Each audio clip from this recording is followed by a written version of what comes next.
ஒரு செயல் அந்த நரம்பு விழிக்கும் போது ஒரு மனிதனுக்குள்ள பருவ மாற்றம் ஏற்படுது. அப்ப எனக்குள்ள ஒரு பெரிய மாற்றம், ஒரு சேஞ்ச் உருவாகும். அந்த சேஞ்சில் எடுத்துக்கிட்டு அடுத்தடுத்த இடத்துக்கு போறதுக்கான ஒரு வாய்ப்பை கிடைக்கப்படும். அப்ப எனக்கு கிடைக்கப்பட்டது எல்லாமே அப்பையும் வேதாத்திரி இங்கதான் இருக்கிறாரு, அப்பையும் கிரியா யோகா இங்கதான் இருக்கு, அப்பையும் இந்த கோயம்புத்தூர்ல இருக்கிறாருல அவரும் அங்கதான் இருக்கிறாரு. ஆனா என்ன இங்கெல்லாம் எங்கேயும் கூட்டிட்டு போகல. என்ன எங்க கூட்டிட்டு போனுச்சுன்னா பொதிகை மலைக்கு கூட்டிட்டு போனுச்சு. என்ன எங்க கூட்டிட்டு போனுச்சுன்னா கன்னியாகுமரிக்கு கூட்டிட்டு போனுச்சு. என் ஆன்மாவுக்கு எங்கெங்கெல்லாம் சரியான செயல் வடிவத்துல நான் வளருவனோ ஆளே இல்லாத இடத்துக்கு என்ன கூட்டிட்டு போனுச்சு. அங்கெல்லாம் யாரும் இல்ல, குரு இல்ல, மந்திரம் இல்ல, வேதம் இல்ல, ஒருத்தனும் கிடையாது. சிட்டுக்குருவியோட சத்தங்களும் குருவிகளும் பறவைகளும் சத்தம் மட்டும்தான். இந்த இடத்துக்குள்ள இருந்து இந்த ஆள் இல்லாத இடத்துல கண்ணை கட்டி காட்டுல விட்ட மாதிரி ஒரு குகையிலேயோ ஒரு மரத்து அடிவாரத்திலேயோ எவன் உட்கார்ந்து தியானம் பண்ணி ஒரு பெரிய செயலை உருவாக்கிட முடியும்? இந்த சவால் எப்படி இருக்கும்? அப்ப உடலில் ஏற்பட்ட பருவ மாற்றம் நம்மளை எப்படி வழி நடத்துனுச்சுன்னு பாருங்க. நீ வளரப்படணும், நீ உன்னை உணரணும், கடவுள் தன்மையை அடையணும், சித்தர்களை பத்தி தெரிஞ்சுக்கணும், இந்த தியானத்துல முன்னேறணும்னா அந்த உடலில் ஏற்படுற பருவ மாற்றத்தை கவனிச்சுக்கிட்டு அது உன்னை வழி நடத்தும். அதுபடி பாதம் மாறாம துல்லியமாக நடக்கும் போது ஒரு பெரிய வேலை நடக்கும். அந்த மாதிரிதான் என் வாழ்க்கையில அந்த பாதம் மாறாம நடக்கிறதுக்கான வாய்ப்பை உருவாக்கும் போது அத்தனை இடத்துக்குள்ளேயும் இந்த செயல் வடிவத்தெல்லாம் பண்ணேன். அதுக்கு இடையில எந்த குருமார்களை பற்றியும் எனக்கு ஞாபகமே படுத்தாம எனக்குள்ள நடந்த தியானம் பார்த்துக்குச்சு. எனக்குள்ள நடந்த தியானம் பாதுகாப்பு எதை கொடுத்துச்சுன்னா, டேய் இதை பார்த்தனா இங்கிட்டு ஓடிடுவ, அதை பார்த்தனா அங்கிட்டு போயிடுவ. ஏன்னா மனிதன் ஆசைப்படக்கூடியவன். மனிதன் என்பவன் ஓ இந்த கலையா, ஒரு புதுசா ஒரு குரு வந்திருக்காரா, வித்தியாசமா பேசுறாரு, அந்த தியானமா அப்படியே கீழே போடு, போய் என்னன்னு பார்த்துட்டு வந்துருவான் இதை அப்படின்னு சொல்லிட்டு வந்துருவான். ஓ நேற்று அவரு நல்லா பேசினார், இன்னைக்கு இவரு ஏய் இதை இங்க போடுறா, இதை வெயிட்டிங்ல வர்றா, அதை போடு. பரவாயில்ல, எனக்கு போன் பண்ணி கேட்குறாங்க, 2 தியானம் பண்ணிட்டு இருக்கேன், அவரு இந்த மாதிரி சொல்லிட்டாரு, ஆனா நீங்களும் இந்த மாதிரி சொல்றீங்க, இது 2ல எதை விடுறதுன்னு தெரியல, எதை கையில எடுத்துக்கிறது தெரியல, நீங்க ஒரு ஐடியா கொடுங்களேன் அப்படின்னு ஒருத்தர் கேட்கிறாரு. அப்ப நான் என்ன பண்றேன்னு தெரியல, கன்ஃபியூஸ்ல இருக்கேன். அப்ப இவரு எப்படி கடவுள் நிலைய அடைய போறாரா, இல்ல தன்னை உணருவாரா? அதுக்கு தன்னை உணர்றதுக்கு இது இந்த குவாலிட்டி போதுமா? இதுக்கு என்கிட்ட இந்த கேள்வியை கேட்கலாமா? அப்ப இதோடைய செயல் வடிவம் என்னன்னா, அப்ப கிளாரிட்டி இல்லாத, புரிதல் இல்லாத ஒரு ஏதோ ஒரு வடிவத்துக்குள்ள இருக்கிறதுக்கு காரணம் என்னன்னா, உங்களை மாயை என்ன பண்ணுது, பல படங்கள் பல ஸ்கிரீனை காட்டுது. பல ஸ்கிரீன் ஓடும் போது இப்ப நீங்க என்ன பண்றீங்கன்னா 10 ஸ்கிரீன் ஓடுது, அந்த எந்த ஸ்கிரீனை வேணாலும் நீங்க சூஸ் பண்ணிக்கலாம். இன்னைக்கு இந்தியா முழுவதும் அப்படிதான். நீங்க 10,000 ரூபாய்க்கு இந்த குரு ஓகே, 14,000 ரூபாய் இந்த குரு ஓகே, இவரு கொஞ்சம் ஆங்கிலம் தான் பேசுவார், இந்த குரு ஓகே, எந்த ஸ்கிரீனை வேணாலும் நீங்க பட்டன் அமுக்கலாம். உங்களுக்கு உடனே அப்பாயின்மெண்ட் கொடுக்கப்படும், உடனே செஞ்சப்படும். நீங்க கொஞ்சம் ஐடில எல்லாம் இருந்தீங்கன்னா இன்னும் குருநாதர்கள் வேகமா உங்களை சந்திக்கிறதுக்கான வாய்ப்புகளை உருவாக்கி கொடுப்பாங்க. அப்ப இந்த ஸ்கிரீன்லாம் எனக்கு காட்டப்படல. விவேகானந்தருக்கு எப்படி பல குருமார்கள் வந்தாலும் இவன் நம்மால் இல்லடா, நம்ம தேடிட்டு இருக்கவன் கரண்ட் மாதிரி இருப்பான்டா, கடவுளை காட்டுவியா, நீ சொல்லு நான் உன்கிட்ட பேசுறேன், கடவுள் எப்படி இருப்பாரு, அப்படிதான் கேள்வியே. அப்ப தேடுறாரு. அந்த மாதிரிதான் நமக்கு காட்டவே படல. இந்த ஸ்கிரீன்லாம் காட்டி இருந்தோம்னா அன்னைக்கே முடிஞ்சிச்சு. அந்த ஸ்கிரீன்ல நானும் ஒரு ஸ்கிரீனா இருந்திருப்பேன், அந்த செயல் வடிவமா இருந்திருக்கும். அப்ப அந்த பருவ மாற்றம் உங்களுக்கு உடலுக்குள்ள ஏற்படுற வரைக்கும் நீங்க காத்து இருக்கணும். அது ஏற்பட்டாதான் நீங்க கடவுளை அடையறதுக்கு வேற எந்த ரூல் இல்லைங்க. உடலுக்குள்ள இருந்து பருவ மாற்றம் அடையணும். இந்த நரம்புக்குள்ள இருந்து மாற்றம் அடையும் போது ஒரு மனிதன் அவனுடைய டோட்டல் செயலே மாறுதுங்க, தாட்டே மாறுது. அவனே இப்ப நான் தான் சொல்றேனே, என் தாய் இருந்தா அழுதுருவா. ஏன்னா பெத்தவாவ, நீங்க உங்களுக்கு எல்லாம் தெரியாது, பெத்தவாவ என்ன பார்த்திருக்கா பல ஆண்டுகள், இது ஏன் புள்ள இல்லைன்றுவா சத்தியமா. எங்க ஊர்ல கிராமத்துல சொல்லனா ஏதாவது தப்பு செஞ்சா காசை வச்சு வெட்டி போட்டுவாங்க, இல்ல சத்தியம் பண்ணுவாங்க. இன்னும் கொஞ்சம் எஸ்டிமா பண்ணா என்ன சொல்லுவானா, வேட்டியை போட்டு தாண்டாம்பாங்க, இல்ல புடவையை அவுத்து கீழே போடுறேன் தாண்டாம்பாங்க. அந்த மாதிரி என் தாய் என்ன சொல்லுவா, புடவையை அவுத்து கீழே போட்டு தாண்டுவா, இது என் புள்ள இல்ல. ஏன்னா என் பிள்ளைய எனக்கு தெரியும், என் புள்ள என் பேச்சே கேட்க மாட்டான், இது என்னன்னா வேற மாதிரி இருக்கிறான் அப்படிங்கிற ஒரு செயல். அப்போ ஒரு தாயால சேஞ்ச் பண்ண முடியாதத எப்படிங்க ஒரு ஆளே இல்லாத என்னன்னே தெரியாத ஒரு தியானம் எப்படிங்க சேஞ்ச் பண்ணுது, ஒரு மாற்றத்தை எப்படிங்க உருவாக்குது? அப்ப ஒரு தனி மனிதனா நான் உங்களுக்கு தேவைப்பட மாட்டேங்க, சத்தியமா சொல்றேன், ரொம்ப சீரியஸா சொல்றேன், தேவைப்பட மாட்டேன். நான் தேவைப்பட்டேன்னா இந்த 10 ஸ்கிரீன் மாதிரி தான். நான் தேவைப்படலைன்னா தான் நீங்க மாற்றம் அடைவீங்க. நல்ல ஞாபகம் வச்சுக்கோங்க. ஒரு ஸ்டேஜ்ல உங்களை சரியாக கொண்டு வர்றதுக்கு ஏதோ ஒரு நீங்க அலைப்பாஞ்சிராம இருக்கிறதுக்கு தான் நான் தேவைப்படுவேன். அதற்கப்புறம் உங்க உடல்ல பருவ மாற்றம் அடைகிற வரைக்கும் நீங்க காத்திருக்கணும். அங்கதான் நீங்க காத்திருக்க மாட்டீங்க. அந்த செயல் வடிவத்துல தான் நீங்க கோட்டை விட்டுடுறீங்க. இந்த தியானத்துக்குள்ள கடவுளை அறியணும்னா உள்ள பெரிய வேலை நடக்கணும். அந்த உள்ள வேலை நடந்தா உன்னுடைய செயல் வடிவத்தை மாறும். இப்ப எனக்கு இந்த புத்தகம் வாசிக்கிற பழக்கமே சிறு வயதுல இருந்து கிடையாது. அப்ப எத்தனையோ இடத்தை பத்தி, பிரபஞ்சத்தை பத்தி இந்த செயல் வடிவம்லாம் காட்டுறதுக்கு காரணம் யாரோ ஒரு பெரியவர் என்கிட்ட சொல்லிட்டு போலங்க. என் உடல்ல ஏற்பட்ட தியானத்துல ஏற்பட்ட மாற்றத்தினால என்னுடைய தாட் ப்ராசஸ் உள்ள இருக்கிறது என்ன பண்ணுதுன்னா, அது கிரகித்து ஒரு காந்தம் எப்படி ஒரு இரும்பு தூளை இழுக்குதோ அது மாதிரி கிரகித்து ஒரு இந்த இடத்துக்குள்ள இருக்கிற செயல் வடிவத்தை அப்படியே ஒரு 15 நிமிஷத்துக்குள்ள அந்த இடமே என்னங்கிறத சொல்லுது. ஒரு செயல் வடிவமா சொல்லுது. எனக்குள்ள இருந்து ஒரு உள் உணர்வு, இந்த இடம் இது, லெப்ட் சைட்ல உட்காராத, ரைட் சைட்ல உட்காரு, நேரா திரும்பி அந்த கோயிலுக்கு பின்னாடி போனேன்னா அங்க ஒரு அடையாளம் இருக்கும், போய் பாரு. அதே மாதிரி அடையாளம் இருக்கும், ஒரு செயல் வடிவம் இருக்கும். நான் கோயம்புத்தூர்ல இருக்கு இதுக்கு போறேன், நம்ம விராலிமலைக்கு போறேன். விராலிமலைக்கு வரும்போது வேலையும் மயிலையும் பத்தி ஒரு தத்துவம், இந்த தத்துவம் நடந்துகிட்டே இருக்கு. கார் ஓட்டிக்கிட்டே இருக்கான் பையன், நான் உட்காந்துருக்கேன். கிளியரா அந்த தத்துவத்தை பத்தி ஒரு செயல் நடந்துகிட்டே இருக்கு. அப்ப செயல் நடந்துட்டு இருக்கும்போது ஒரு இடத்துல டிராபிக் ஆகி ஒரு வண்டி பஞ்சர் ஆகி நின்றுச்சு. நாங்க எங்க வண்டி நிக்குது. இந்த மயில்னா என்ன, வேல்னா என்னன்னு மொத்தமா ஒரு முழு ஹிஸ்டரியில இந்த மயிலோட ரோல், வேலோட ரோல் உடல்ல எங்க இருக்கு அப்படின்னு ஒரு செயல் மீண்டும் எனக்கு ரீகாலா சொல்லி காட்டுது. காட்டி முடிச்சுட்டு நான் அப்படியே ரிலாக்ஸ் ஆகிட்டு இப்படி திரும்பி கண்ணாடியை பார்க்குறேன். ஒரு வண்டி நேரடியா என்கிட்ட வெறும் மயிலும் வேலும் போட்ட ஒரு படத்தோட நிக்குது. நேரடியா அந்த அந்த ப்ராசஸை முடிச்சுட்டு இப்படி கண்ணை இப்படி திரும்பி பார்க்குறேன், நிக்குது. இப்ப இந்த செயல் எதை காட்டுது அப்படின்னா, நீங்க மாற்றமாக நீங்க ஒரு வடிவமா மாறி இருக்கிறதுக்கும் ரிலேட்டடா உங்களோட செயல் வடிவம் இருக்குங்கிறது இதுதான். இதை நீங்க ப்ரூவ் பண்ணணும் ஆதாரங்கிறது கிடையாது. இதுக்குள்ள என்னன்னா நீங்க ஆதாரத்தை ப்ரூவ் பண்ண வேண்டிய அவசியம் இல்லை, உங்களுக்கு தெரியும்ல. இப்ப நாம ஏதாவது பெரிய பிசினஸ் பண்ணி பல கோடி சம்பாதிக்கணும் தான் ஆதாரம் கொடுக்கணும். தனி மனிதரா இத்தனை பேர் உட்கார்ந்துருக்கீங்களே, உங்களுக்குள்ள மாற்றம் இருக்கிறதுக்கு யாருக்கிட்ட போய் ஆதாரம் கொடுக்க போறீங்க?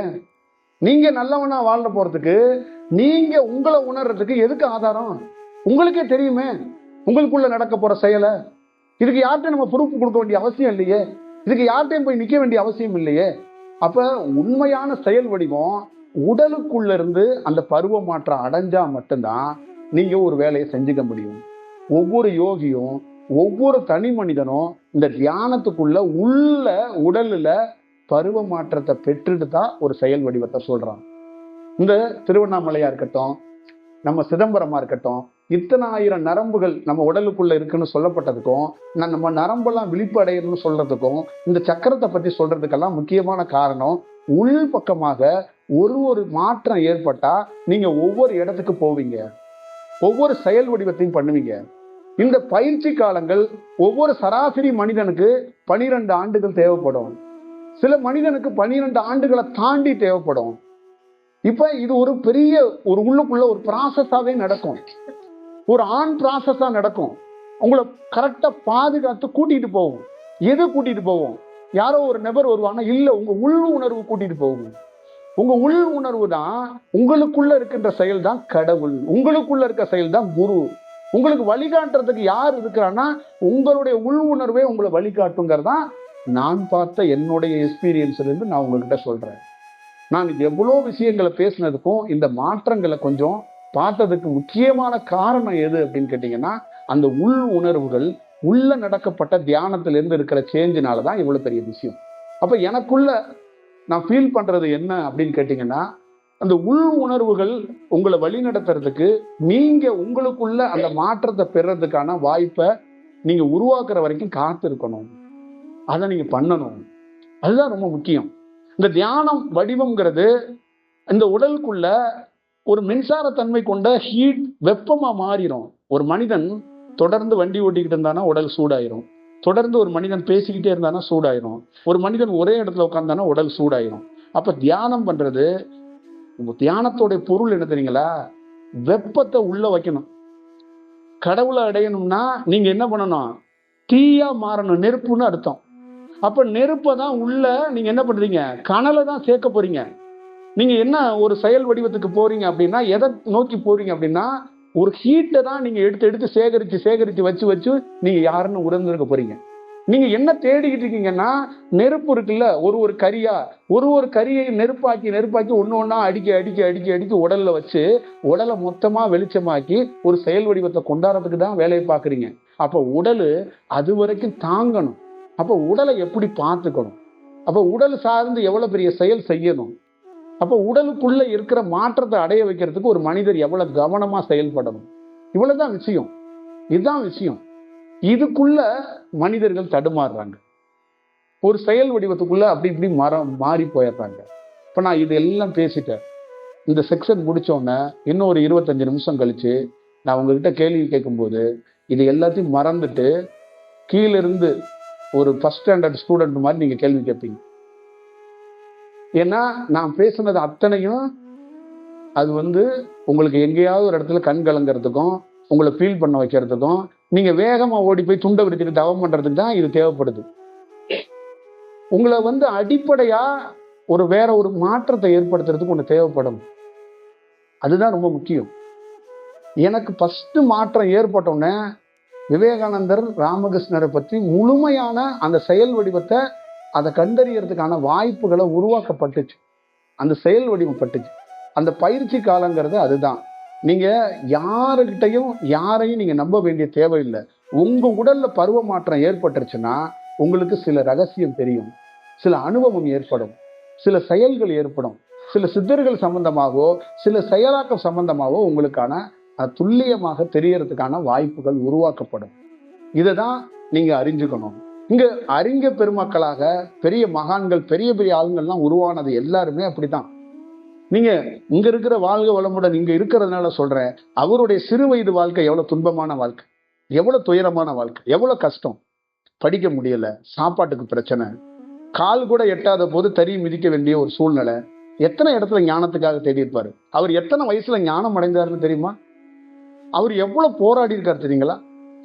ஒரு பெரிய எஸ்டீமுக்கு முதலாளி மாதிரி போயிட்டு திருப்பி ரோட்டுக்கு வந்துட்டார். அப்ப எவ்வளவு துன்பம் வரும்போது, கண்ணீர் வரும்போது யாருமே அருகில் இருக்க மாட்டாங்க. அந்த ஸ்டேஜை கடக்கிறது ரொம்ப கஷ்டம். 2 வருஷம் 3 வருஷம் ஆகும். ஈஸியா ஒரு எழுத்தாளரோ ஒரு பெரிய சிந்தனைவாதியை என்ன சொல்லிட்டு போயிருவான், 10 லைன்ல சொல்லிட்டு போயிருவான், நான் ரொம்ப சோகமா இருந்தேன், ரொம்ப கஷ்டமா இருந்தேன், ரொம்ப அழுதேன்னு. ஆனா அது அப்படி இல்லை. 1 மணி நேரம் ஒரு துக்கமான வீட்டுல கடக்கிறது ரொம்ப கஷ்டம். அந்த அந்த அந்த வாழ்க்கையை கடந்து போறது ரொம்ப சிரமம். அப்படியாப்பட்ட ஒரு ஸ்டேஜில் எவ்வளோ இந்த மாற்றத்துக்கு காரணம் என்ன, இந்த வடிவத்துக்கு காரணம் என்ன? கடவுள் ஹெல்ப் பண்ணிட்டாருன்னு நிறைய பேருக்கு நினைக்கிறாங்க, சித்தர்கள் ஹெல்ப் பண்ணிட்டாங்கன்னு நிறைய பேர் நினைக்கிறாங்க. அதை தாண்டி சித்தர்களும் கடவுளும் எங்க ஹெல்ப் பண்றாங்கன்னா, உடல்ல ஏற்படுகிற பருவ மாற்றத்துக்கு ஹெல்ப் பண்றாங்க. இப்ப வெளியில இருந்து ஹெல்ப் பண்றதுங்கிற பேர் வேற. சித்தர்களும் கடவுளும் எங்க ஹெல்ப் பண்றாங்கன்னா, உனக்குள்ள உடல்ல ஒரு சேஞ்ச் ஏற்பட்டாதான் நீ முழுமையா காலம் கடந்து நிக்க முடியும். பல மக்களை வழி நடத்துறதுக்கும், பல மக்கள்கிட்ட பல தகவல்களை கொடுக்கறதுக்கும், உன்னையே நீ முழுமையா உணர்றதுக்கும் அந்த செயல் வடிவத்தை நீ தெரிஞ்சுக்க முடியும். 70 ஆண்டுகள் 80 ஆண்டுகள் நம்ம ஊர்ல இருக்கிற, நகரங்கள்ல இருக்கிற எல்லா பெரிய பெரிய கோடீஸ்வரர்ல இருந்து ஏழையில இருந்து வாழ்ந்துட்டு அவங்களோட கமிட்மெண்ட் எதுன்னா, குழந்தைய கல்யாணம் பண்ணி கொடுக்கறது, பேரப்பிள்ளைய பார்த்துக்கிறது, இல்லை வீட்டை செட்டில் பண்றது, கனவுகள் நிறைவேறலாம், கனவுகள் நிறைவேறாம போயிடலாம், இப்படி போயிடுவாங்க. இப்போ அவரெல்லாம் வாழ்க்கையில ஒரு விஷயம் என்ன தெரியுங்களா, என்ன சாதித்தார் அப்படின்னு வேதாத்திரிட்ட கேட்டிருந்தீங்கன்னா, அவர் ஒண்ணு சாதித்தார். என்னை யாருன்னு தெரிஞ்சுக்கிட்டேன், நான் வந்த நோக்கம் என்னன்னு தெரிஞ்சுக்கிட்டேன், நான் போற நோக்கம் என்னன்னு தெரிஞ்சுக்கிட்டேன், எனக்கு என்ன வேலை கொடுக்கப்பட்டிருக்கு, நான் எந்த வேலை செய்ய வந்தேன். இன்ன வரைக்கும் உங்கள் எத்தனை பேருக்குல, உங்களுக்கு மட்டும் கிடையாது, இந்த உலகத்துல இந்த வேலைக்கு தான் வந்தோமா அப்படின்னு நிறைய பேருக்கு தெரியாது, தெரியவே தெரியாது. இதை தெரிஞ்சுக்கிறதுக்கான ஒரு பெரிய செயலை தான் அவர் பண்ணாங்க. அப்ப இவருக்குள்ள அந்த மாற்றத்துக்குள்ள என்ன செயல்னா, அந்த உடல்ல அவ்வளோ பருவ மாற்றம் அடைஞ்சதுக்கு அப்புறம் தான் அது என்ன பண்ணுது, எழுத்து வடிவமா கொடுக்குது. பல நாள் மௌனத்துல உட்கார்ந்து பல விஷயங்களை எழுதும்போது அது எல்லாத்தையுமே உள்ள நரம்புகள் மாற்றம் அடைஞ்சிருக்கிறதுனால பெரிய பெரிய ரகசியங்களை அது எழுத்து வடிவமா கொடுக்குது, அது செயல் வடிவமா கொடுக்குது. அது அறிஞர்களோ பெரிய பெரிய விஞ்ஞானிகளோ நீங்க இன்னைக்கு இல்லைனாலும் என்னைக்காவது ஆய்வு பண்ணிக்கங்க, என்னைக்காவது செயல் வடிவம் பண்ணிக்கங்க. ஆனா அதை ப்ரூவ் பண்ணுங்கிறதெல்லாம் அடுத்தது. மக்கள் குலம் மாற்றம் அடைகிறதுக்கு நான் கொடுக்குறேன். எப்படி நீங்க கொடுக்குறீங்கன்னா, நான் மாற்றம் அடைஞ்சிருக்கிறேன், இந்த வேதாத்திரியை பத்தி எனக்கு தெரியும் அப்படின்னு அவருக்கு தெரியும். அந்த ஸ்ட்ராங்கா அந்த உள் உணர்வு என்ன சொல்லுதுன்னா, ஸ்ட்ராங்கா சப்மிட் பண்ணு, ஸ்ட்ராங்கா குடு. உனக்கே தெரியலையா நீ என்ன மாற்றம் அடைஞ்சிருக்கன்னு? நீ எதுக்கு யோசிக்கிற? யோசிக்காத, நீ குடு அப்படிங்கிறது. அதை தான் அவர் கிராமந்தோறும் நகரந்தோறும் கொடுத்தாரு, எல்லா இடத்துலையும் கொடுத்தாரு. அப்ப நீங்க புரிஞ்சுக்க வேண்டியது என்ன அப்படின்னா, உங்க உடல்ல மாற்றம் ஏற்பட்டா இந்த பிரபஞ்சத்தை பத்தியும் உங்களை பத்தியும் எல்லா அரிய ரகசியத்தையும் உங்களால தெரிஞ்சுக்க முடியும். உங்க உடல்ல மாற்றம் ஏற்படலை அப்படின்னா நிச்சயமா நீங்க தெரிஞ்சுக்க முடியாது. உங்க காலில் ஏதாவது அடிபட்டு இருந்துச்சு, உங்க கால் முடியலன்னா ஒரு வண்டி வச்சு கழித்து வருவாங்கல்ல, ஒரு ஸ்டிக்கு வச்சு நடந்து போவீங்கல்ல, அந்த மாதிரிதான் உடல்ல பருவ மாற்றம் அடையாத இந்த உலகத்துல எல்லாரும் யாரோ ஒரு தயவால் நீங்கள் வாழ்ந்து கொண்டே இருப்பீங்க.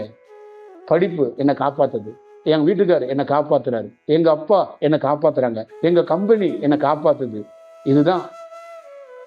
ஆனா உங்க உடல்ல பருவ மாற்றம் அடைஞ்சா அங்க நீங்களே இருக்க மாட்டீங்க. உங்களை யாரும் காப்பாற்ற வேண்டியது, யாரும் எந்த செயலும் செய்ய வேண்டியதில்லை. அதுதான் செயல். என் தாயாருக்கு செய்ய வேண்டிய கடமைய என்னால செய்ய முடியல, 650 ரூபா.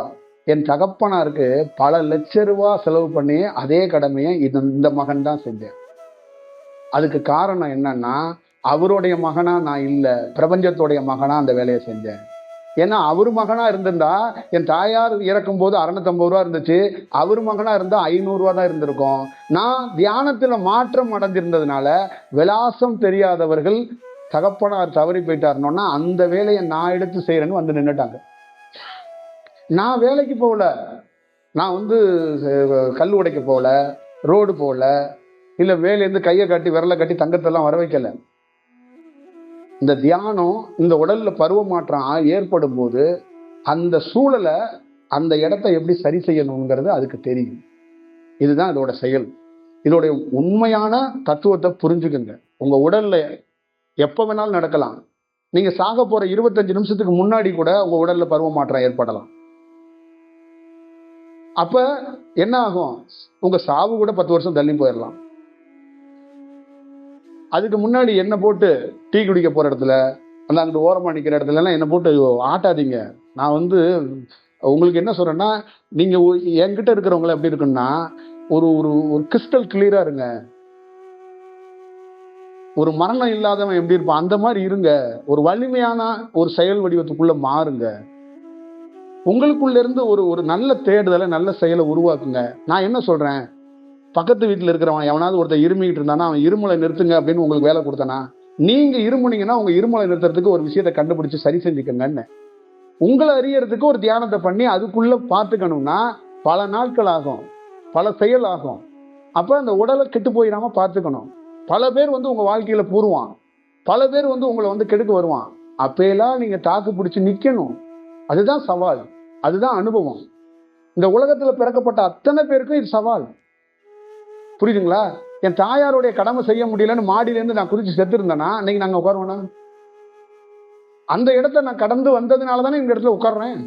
அப்ப இன்னொரு இடம் என்ன பண்ணுது, அப்ப நான் கடவுளை திட்டி நீலாம் கடவுளாடா, ஒரு பெத்த தாய்க்கு செய்ய வேண்டிய கடமையை செய்ய முடியலன்னு திட்டிருந்தா எனக்கு என்ன, கடவுளுக்கு என்ன லாஸ், எனக்கு என்ன இருக்கு, பேசிக்கிட்டே கடக்க வேண்டிதான்.